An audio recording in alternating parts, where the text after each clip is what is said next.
మరిన్ని విషయాలు సంక్షిప్తంగా వేగంగా చూద్దాం. రాష్ట్ర అభివృద్ధి సంక్షేమ పాలనలో ప్రభుత్వం విధానాలను గవర్నర్ ప్రసంగంలో స్పష్టంగా పొందుపరిచినందుకు ఉప ముఖ్యమంత్రి పవన్ కళ్యాణ్ కృతజ్ఞతలు తెలిపారు. విజయవాడ లోక్ భవన్ లో గవర్నర్ జస్టిస్ అబ్దుల్ నజీర్తో భేటీ అయిన పవన్ రాష్ట్రంలో పరిస్థితులు, అభివృద్ధిపై చర్చించారు.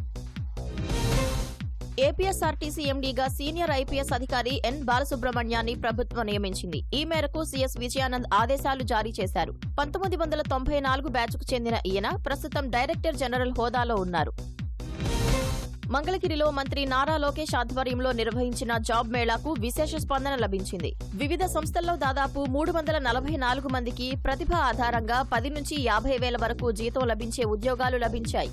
ఉద్యోగాలు సాధించిన వారికి కూటమి నాయకులు నియామక పత్రాలు అందజేశారు. బీజేపీని సంస్థాగతంగా క్షేత్రస్థాయిలో తిరుగులేని శక్తిగా తీర్చిదిద్దడమే లక్ష్యమని ఆ పార్టీ జాతీయ సహసంఘటన ప్రధాన కార్యదర్శి శివప్రకాష్ పిలుపునిచ్చారు. విజయవాడలో పండిట్ దీన్ దయాళ్ ఉపాధ్యాయ ప్రశిక్షణ మహాభియాన్ రాష్ట్ర స్థాయి శిక్షణ తరగతుల్లో ఆయన పాల్గొన్నారు. ఏపీ బార్ కౌన్సిల్ ఎన్నికలు రసవత్తరంగా జరిగాయి. మొత్తం 143 మంది అభ్యర్థులు ఎన్నికల బరిలో నిలవగా రాష్ట్ర వ్యాప్తంగా 152 బార్ అసోసియేషన్లలో పోలింగ్ జరిగింది.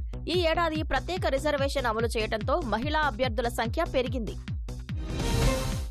ఎన్టీఆర్ జిల్లా SC ST vigilance monitoring committee సభ్యురాలు కీర్తి కొండపల్లి జిల్లా పరిషత్ బాలికల ఉన్నత పాఠశాలలో తనిఖీలు నిర్వహించారు. వంట సామాగ్రిని బ్లాక్ మార్కెట్లో విక్రయిస్తున్నట్లు, మధ్యాహ్న భోజన పథకం నిర్వాహకురాలి ఇంట్లో బియ్యం, గుడ్లు ఉన్నట్లు గుర్తించామన్నారు. విజయవాడ ప్రకాశం బ్యారేజ్ వద్ద కృష్ణానదిలో దూకేందుకు ప్రయత్నించిన మహిళ, 2 పిల్లలను ఎన్టీఆర్ జిల్లా పోలీసులు కాపాడారు. చిలకలపూడికి చెందిన ఓ మహిళ పిల్లలను తీసుకుని చనిపోతారని చెప్పి విజయవాడకు వచ్చారు. విషయం తెలుసుకున్న పోలీసులు కొద్ది నిమిషాల వ్యవధిలోనే వారిని రక్షించారు. ఒడిశాలో కోల్కతా పూరీ రహదారిపై జరిగిన ప్రమాదంలో విజయనగరం జిల్లాకు చెందిన ఒకరు మృతి చెందగా 10 మందికి తీవ్ర గాయాలయ్యాయి. 40 మంది యాత్రికులతో కాశీయాత్రకు వెళ్లి తిరిగి వస్తుండగా బస్సు అదుపు తప్పి డివైడర్ను ఢీకొట్టింది.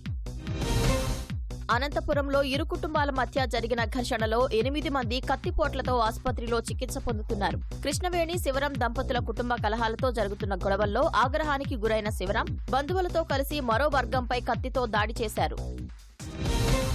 పల్నాడు జిల్లా సత్తెనపల్లిలో వృద్ధురాలి సజీవ దహనం కేసులో ఆమె కుమార్తెను పోలీసులు అరెస్టు చేశారు. ఉమాదేవికి టీలో టాబ్లెట్లు కలిపి మత్తులోకి వెళ్లిన తర్వాత చీరలు ఒంటిపై వేసి కుమార్తె పెట్రోల్ పోసి నిప్పంటించినట్లు పోలీసులు తెలిపారు.